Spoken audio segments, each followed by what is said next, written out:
Adorama TV presents Getting the Shot with Corey Rich.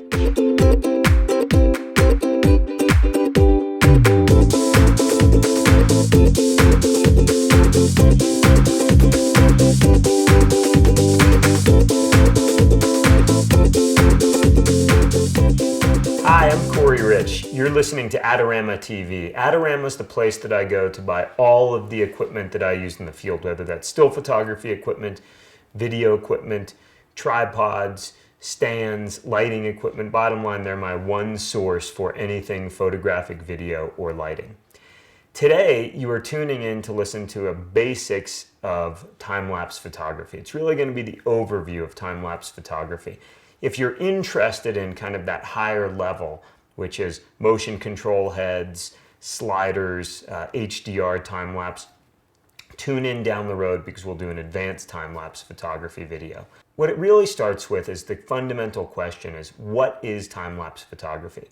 Time-lapse photography allows you to take an extended duration of time and compress it into a short duration of time. And let me give you an example of that. You've often watched movies where you see the sun rise, and we all know that it takes an hour for the sun to go from sort of high in the sky to beautiful colors and then eventually over the horizon. But in the movie, it looks like 4 seconds. That's a time lapse. It's taking a long duration of time and compressing it into a short duration of time. Now, you can use time lapses to show anything from sunrises to sunsets, star trails in the sky, clouds moving across the sky. You can even do really radical things like show the changing of seasons. And what I'm going to do today is provide the fundamentals of how do you do that with your Nikon D800 camera. Now, I'm a Nikon ambassador. I use Nikon cameras, Nikkor lenses, but you can do this with many other cameras. It's really just about figuring out what equipment, accessories you need in order to do it. Because Nikons are the only cameras on the market that have an intervalometer built into the camera. And that's a pretty cool attribute of the cameras. It's just less equipment to bring into the field. So really there's 3 ways to build a time lapse. One is you take your video camera and you press record and you let it roll for hours or 45 minutes, an hour, several hours if you have tape or memory to do exactly that. And then when you get back into post-production, you take that long stretch of video and you compress it in the timeline, you ramp it in the timeline to be 3 seconds.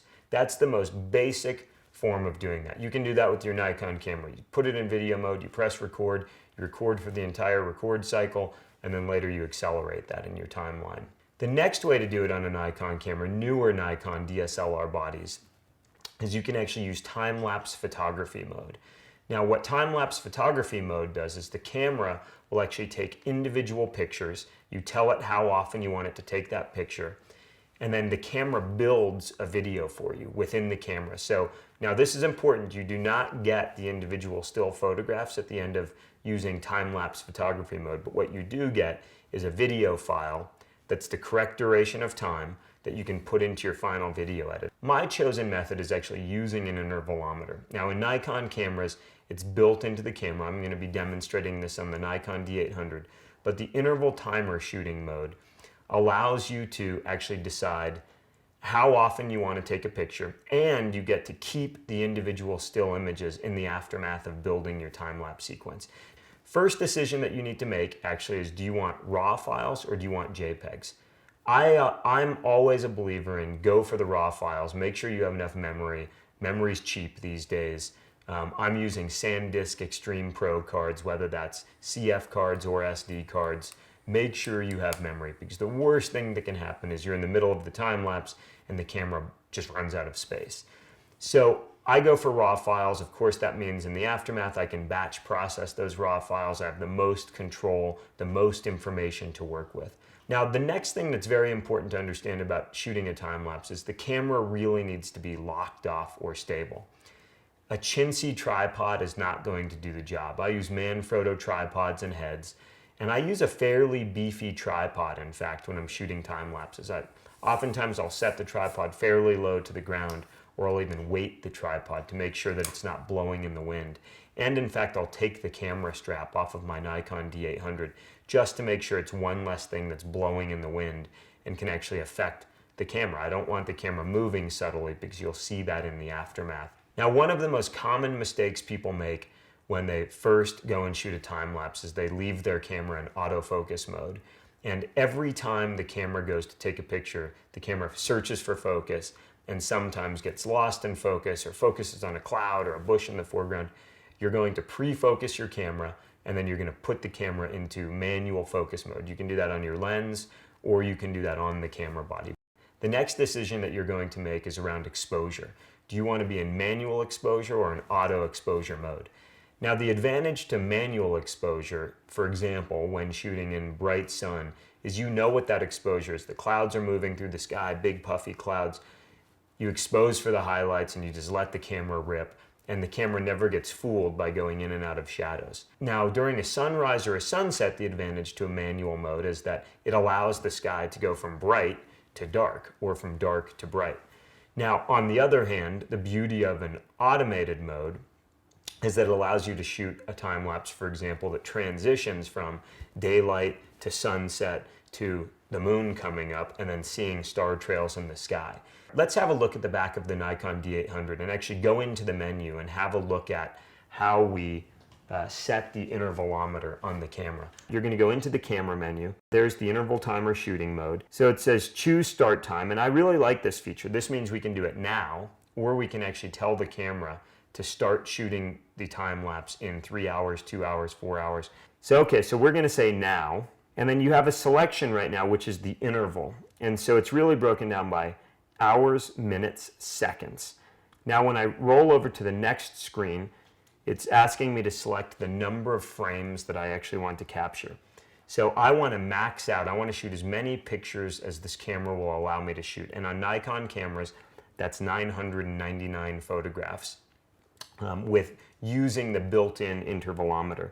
And every time it takes a picture, I want it to shoot one photograph. And if you're wondering why would you ever want it to shoot more than one photograph, you're going to have to watch the advanced time-lapse photography segment that we'll do later in the year. And so that means we're going to do 999 photographs. Now, if you wanted to shoot more than 999 photographs at once, which is what the internal intervalometer in the Nikon D800 allows you to do, then you would actually just buy the MC36A multifunction remote cord. And this allows you to shoot an infinite number of images in any of your time-lapse sequences. It's one more piece of equipment, and it gives you a little bit more control. I find 9 times out of 10, 999 photos allows me to achieve whatever I'm trying to achieve. So then I scroll over and it says start, and I say on, okay. Boom, it's taking pictures. So now that's the beauty. Every 5 seconds, yep, it's taking another picture. So that sound, and one thing that I'll oftentimes do is I'll make sure that I hang out near the camera for a couple of minutes to just make darn certain that it's actually working. I don't want to walk away after it shot one frame and realize, uh-oh, hours later it's not actually shooting. So one of the other things that I'll do actually when I'm finally ready to start the intervalometer and start creating my time-lapse sequence is I'll actually turn off the LCD display on the back of the camera so that every time I take a picture it's not lighting up and burning battery power. Battery power is something that you really need to be conscientious of if you're doing long time lapses in cold weather. One of the other decisions that you should make is consciously understand, are you going to be editing your final video in 24 frames per second or 30 frames per second? Because what that plays into is how you calculate how many frames you need. So here's just simple math.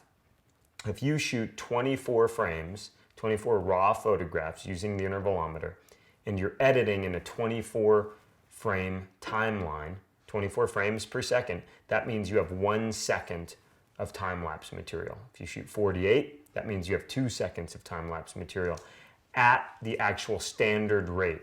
So I'm a guy that always errs on the side of caution. I'll shoot excessive number of photographs so that I can decide whether I want to ramp or accelerate that time lapse or slow the time lapse down. The other reality is sometimes the light doesn't work or the tripods get shaken. My advice is do not just shoot enough frames to slot into what you think you're going to need. If you think you need 2 seconds of time lapse, don't shoot 48 frames.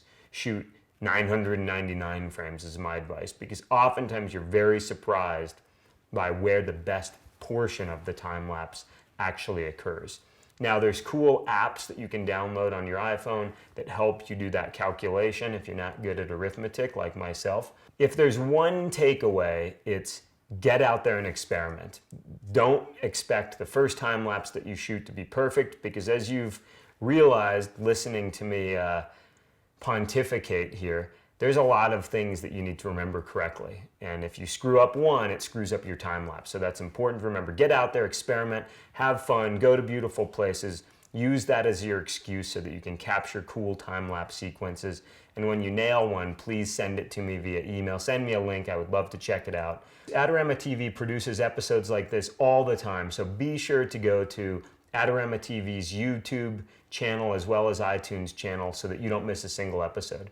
I use Adorama.com as the source for all of the tools that I use to be creative, from cameras to lighting to microphones to tripods. So if you're looking for those tools to go out and create time lapses, you know where to go, Adorama.com. I'm Corey Rich. Thanks for listening, and please tune in next time.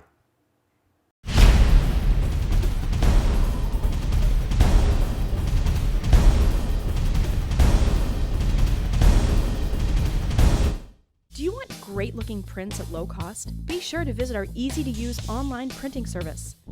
Adorama Pix has professionals who treat your images with the utmost care that you can count on. For a quick turnaround on photos, cards, or albums, use AdoramaPix.com.